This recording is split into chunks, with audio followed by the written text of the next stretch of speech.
Okay, we are live on this Friday morning, 17th day of the month. We are live to the website at KGNS.TV. We're live to our KGNS app.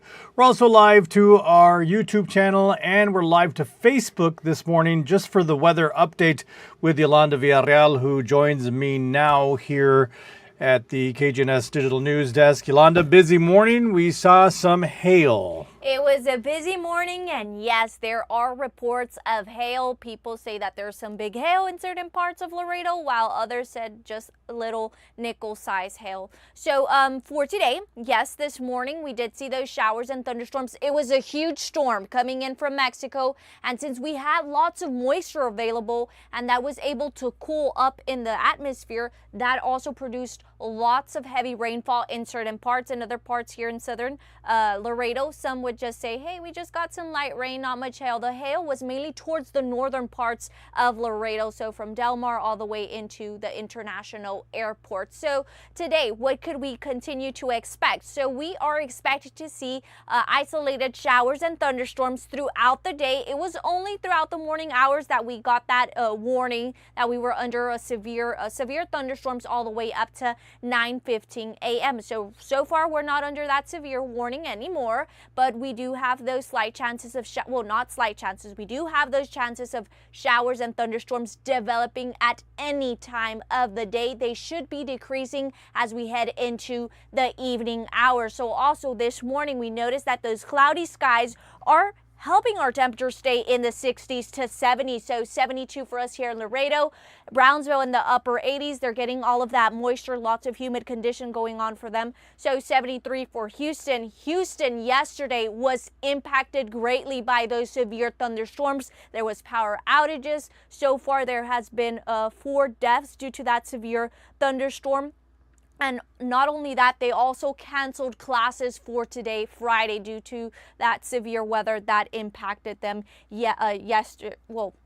So moving on to those dew points, right now we do see they continue to be in the low 60s to upper 60s. So we still have some of that moisture available, but any showers and thunderstorms that either develop in the Gulf waters or in Mexico could move into our area. That's why we still continue with those chances of showers and thunderstorms. It was this morning that we had that severe weather, and it continues to be morning, I know. So right now we do see our winds are up to 8 miles per hour here in Laredo. They're not measurable at the moment, but they're coming in from the north. So let's see our radar right now, where we do see those showers and thunderstorms extending from parts of Houston all the way down to Victoria, Corpus Christi. And we also see that there are some showers and thunderstorms once again developing in Mexico. So let's take a closer look at that as well. I'm going to be zooming in into another one. There we do see, so Webb County, which parts are getting these showers and thunderstorms? We do see it's mainly towards the south and also in the eastern parts of Webb County that they're getting these showers and thunderstorms all the way into Corpus Christi, Victoria,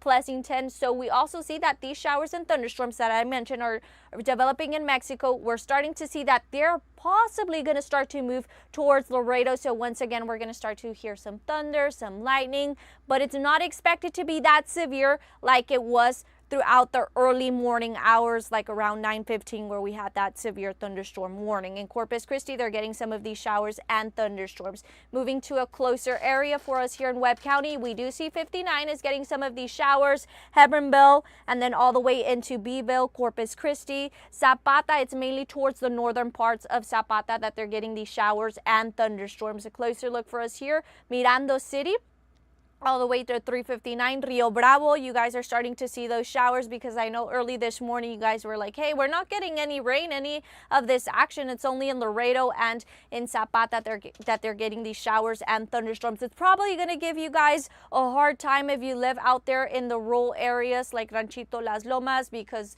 the streets aren't paved and there's lots of mud, and you guys are probably going to be dropped off somewhere else. So we do see in the southeast as well, there's showers and thunderstorms extending all the way into Tennessee and Kentucky, and also in Florida they continue with these showers and thunderstorms. For us, keep in mind we're under a marginal risk in Webb County all the way down to Zapata, Rio Grande, all the way into McAllen and Corpus Christi, meaning that we could have these isolated showers and thunderstorms produce heavy rainfall at times. And here we do see from 8 in the morning all the way to 1 p.m. we could have showers and thunderstorms. Around 7 p.m. it's when we're going to start to see that these rain chances decrease into a 20%. Our temperatures will be pleasant this afternoon. They're going to be in the 70s to 80s, probably getting into the 90s if we get sufficient sun. And then for tonight, dropping into the low 70s. As we head towards the weekend, I know there's going to be many outdoor events going on. There's going to be, I think you said the youth, there's going to be like a youth market, right? Or something? Youth market. You got, we've got the celebrating Laredo's birthday. Celebrating Laredo's birthday, and I'm thinking of something else at the outlets. What do you call it? Farmers market? There you go. Thank you. Okay, the farmers market. So it's expected to be sunny and dry for us over the weekend, Saturday and Sunday, back in the triple digits. But then next week, there's going to be another concern. It's not expected to be severe weather, but it's expected to be that extreme heat. We do see that our highs are going to be in the triple digits, but heat index values are already ranging from 110 or higher. So next week, just make sure you guys are prepared because the heat will continue and it is going to be super humid. That's why we're going to get heat index values of 110 or higher. That's how it could be feeling. And also don't forget about your pets. Protect them from the heat as well. So back to you, Ruben. Okay, Yolanda. So just again to recap our continued chances of rain for today, what are we looking at? So we still do have those chances to, they're going to be isolated or scattered. It was this morning that we had that severe thunderstorm pass by because it was a huge storm that formed in Mexico, and it was so huge that I was looking at it in the radar and I was like, when is this going to end? So that severe thunderstorm warning ended for us around 9:15 a.m. So far we're looking at isolated chances of showers and thunderstorms being at a 40%. They're going to be decreasing around evening hours, like by 6 p.m. they should be dropping down into 20%. But if there's any changes, I will keep you guys updated with weather. Okay, Yolanda Villarreal will be on Telemundo en tu casa at 11 o'clock, and then she'll be with us on KGNS News at noon. Anything develops between then, we can come here to the digital news desk, or she can go to our social media pages. So stay tuned. Yolanda, thank you very much for your time. Bye. All right, I am going to continue, but we're going to get off of Facebook. We're going to continue on the digital news desk here, but only on our KGNS YouTube channel and on our website and our KGNS app. So I invite you to tune in, and we will be back with more. As a matter of fact, we've got an update to a shooting that took place on May the 5th, the case of an individual who was shot in the head. We do have an update to that case, and that was sent to us by PD just a little while ago. So I will have that when we come back on the app, on the website, and on our YouTube channel, Facebook. Thanks for watching. Have a blessed day. For the rest of you, we'll be back.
Okay, welcome back to the KGNS Digital News Desk. Let's take a look outside real quick. This would be from the KGNS Skycam, which is above the KGNS studios here at 222 Bob Bullock Loop. And you can see that mist in the air from I don't know if that's a miss. I don't know if that's just, I don't know what that is, to be honest with you, but we had some really wet roadways earlier because of the rain. And of course we had the hail and all of that happening as well. But that's a look outside right now from here on from the top of the KGNS studios.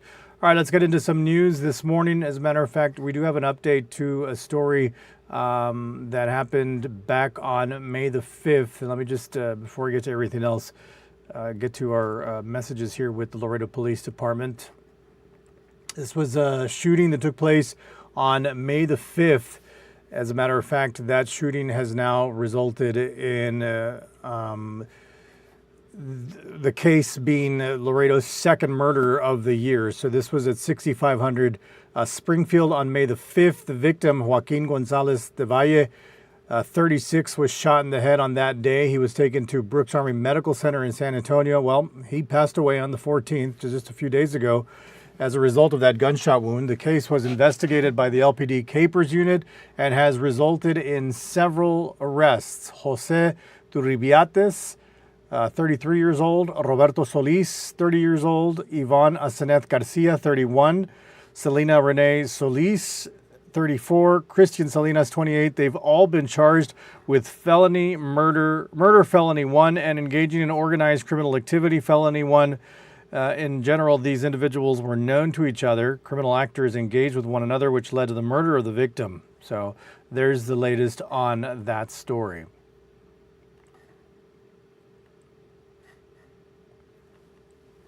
In other news, Juan David Ortiz is, hang on a second. In other news, Texas Court of Appeals has denied the request for a new trial of the former Border Patrol agent convicted of murdering 4 women in 2018. Juan David Ortiz is currently serving a life sentence for the deaths of Melissa Ramirez, Claudia Ann Luera, Griselda Cantu, and Janelle Ortiz. Juan David Ortiz appealed his conviction and requested a motion to suppress his confession and the search of his truck. According to documents, the 8th Court of Appeals in El Paso found there was, quote, no error in the judgment initially handed down in 2022. And the arraignment of Deputy Peter Lozano III took place in the 111th District Court on Thursday morning. He's charged with intoxication, manslaughter with a vehicle, intoxication, assault with a vehicle, and 2 counts of aggravated assault with a deadly weapon.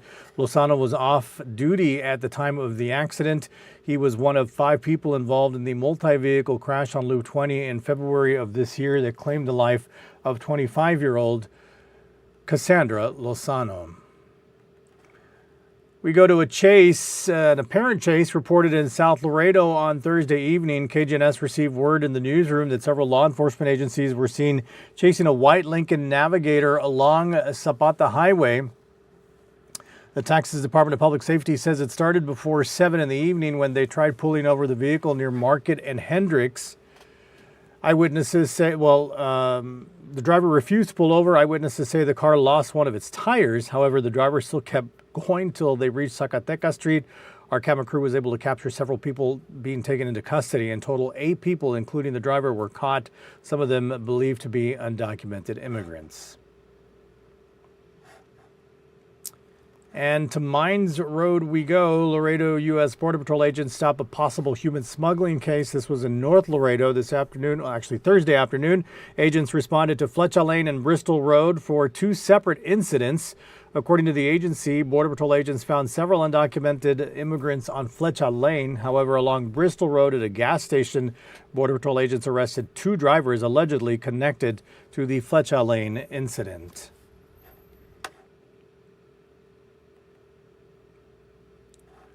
Well, Congressman Henry Cuellar says he's not going to resign despite some very serious allegations against him.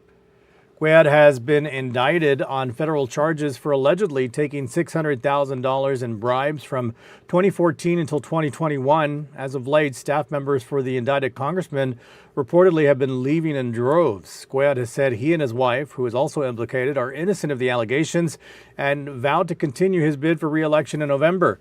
CNN's Manu Raju caught up with the 68-year-old Democrat to ask him about the allegations and if he plans to resign from office. Three of your people who are ties to you just pleaded guilty in this bribery case against you. What's your reaction to that?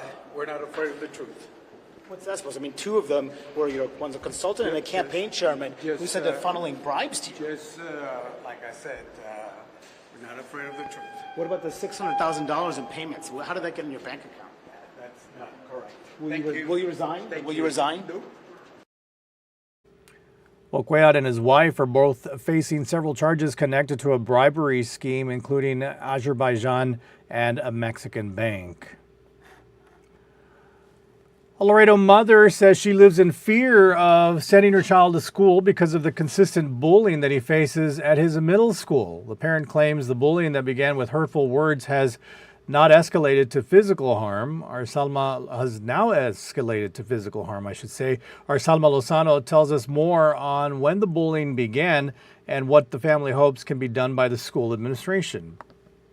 It began with students mocking Julio Lanata, a sixth grader at Cigarroa Middle School, for the way he looked, the way he walked, and for accidents related to his disability, autoregression syndrome. But the Lanatas claim it has since escalated to physical violence. Some girl hit him on the head a few times. I believe it's 3 times with a Chromebook. That he was feeling dizzy, falling asleep, and that she had left red marks.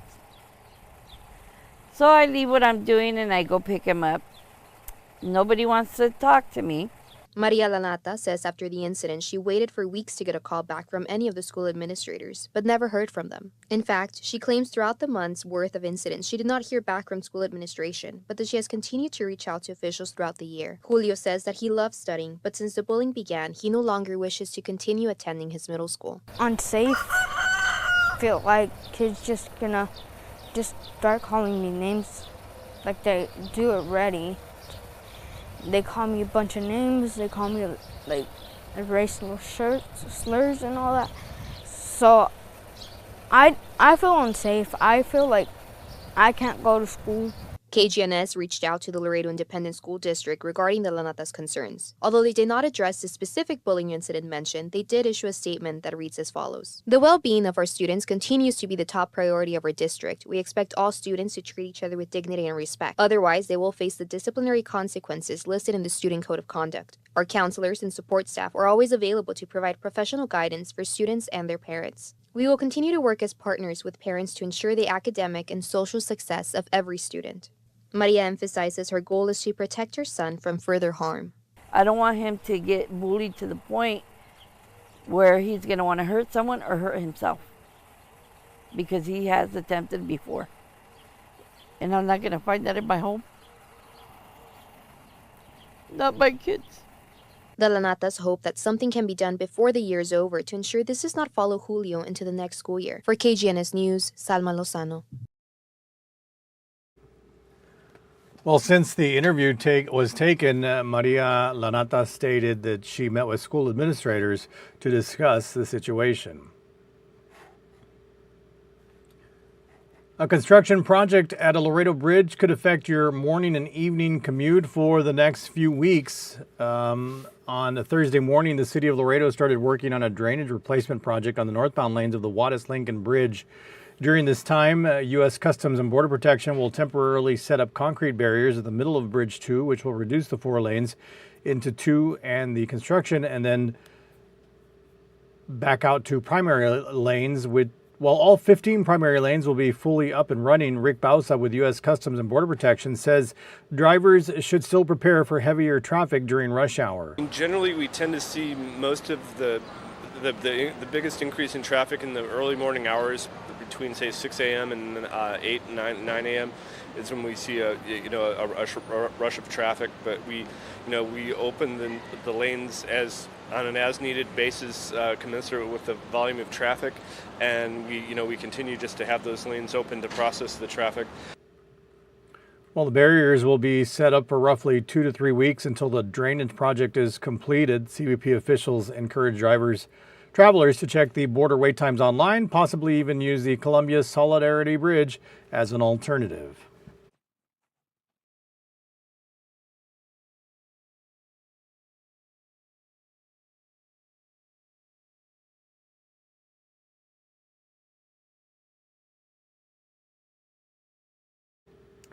Well, National Police Week continues, and on Thursday, the Laredo Police Department honored many of their officers for their distinguished achievements. One of the awards recognized the team effort within the Crimes Against Persons Division that handles robbery and homicides for having a 100% solvency rate on all reported murders. According to investigator Joe Baeza from the Laredo Police Department, police face many challenges on their day-to-day job, and this award ceremony is a way to honor their continued sacrifices and commitment. We even handed out some Purple Heart commendations for officers who were actually injured in the line of their service as a police officer and were able to recover.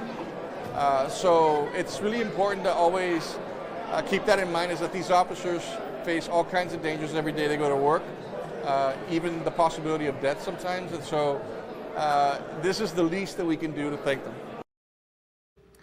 Well, Baeza elaborated that the cumulative efforts made by these officers are what makes the city safe.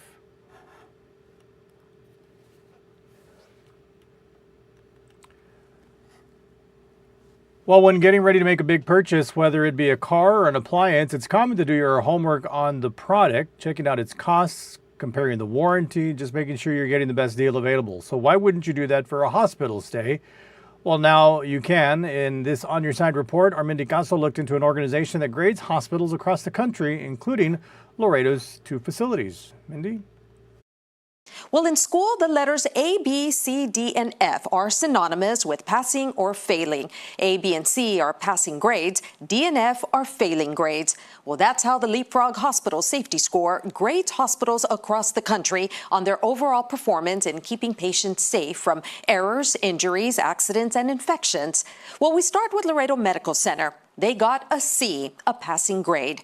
Out of the 32 subcategories, they received a total of 12 above average scores, 10 average scores, and 10 below average scores, mostly in the area of communications. Turning to Doctors Hospital, their score, the failing grade of a D, and among only 5 hospitals in Texas to score a D. Out of the 32 subcategories, they received a total of 9 above average scores, 7 average scores, and 16 below average scores. The majority of these from the categories of infections, safety, preventing errors, and communications. Each of these categories with subcategories that look at a variety of things. For instance, under the infections category, Leapfrog looks at how often patients got infections while at the hospital. Under surgery, what problems occurred during or after the procedure.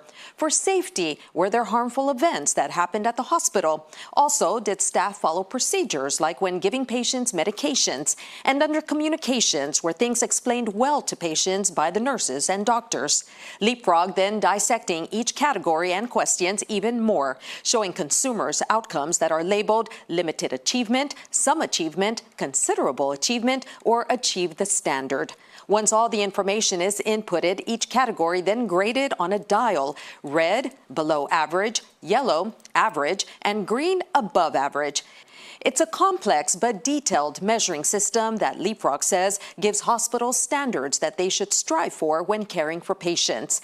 Well, we reached out to both hospitals about the latest scores, and while neither addressed specific scores, Laredo Medical Center telling us they're committed to providing safe, quality care for every patient. They went on to say, our hospital continues to take every opportunity to further increase quality and service with initiatives to support quality of care, including daily attention to process improvement and consistent collaboration between employees and the medical staff to enhance patient outcomes.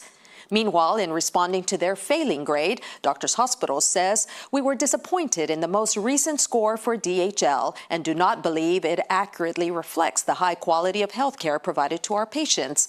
They go on to say, we have action plans in place that utilize real-time data for continuous quality improvement efforts. These plans include implementing best practices and committee recommendations, along with ongoing employee and medical staff education.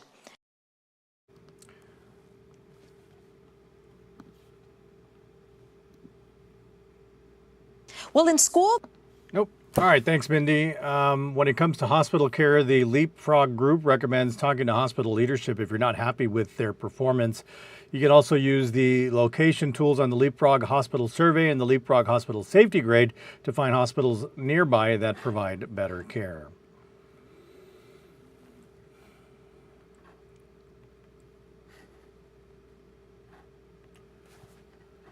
Now to a heartwarming story that'll make your day. A former student from UISD's Cherish Center is giving back to the school that shaped him. Meet Luis Gomez.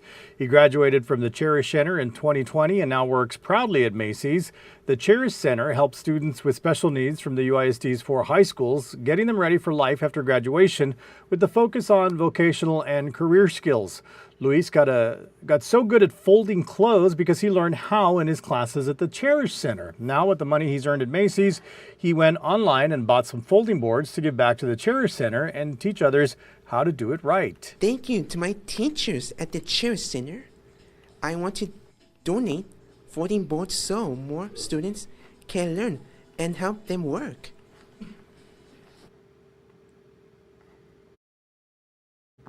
Luis's dad, who's also his job coach, says Luis is always on time and loves helping customers.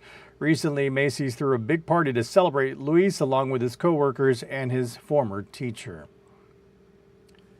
And finally, potential homeowners looking to purchase their own house are invited to take part in an upcoming course that'll provide some insight. NeighborWorks Laredo is hosting its homebuyer education class this Saturday. That's tomorrow. Experts will go over all of the important information you need to know when buying a home, such as mortgage assistance programs, as well as tips on credit improvement.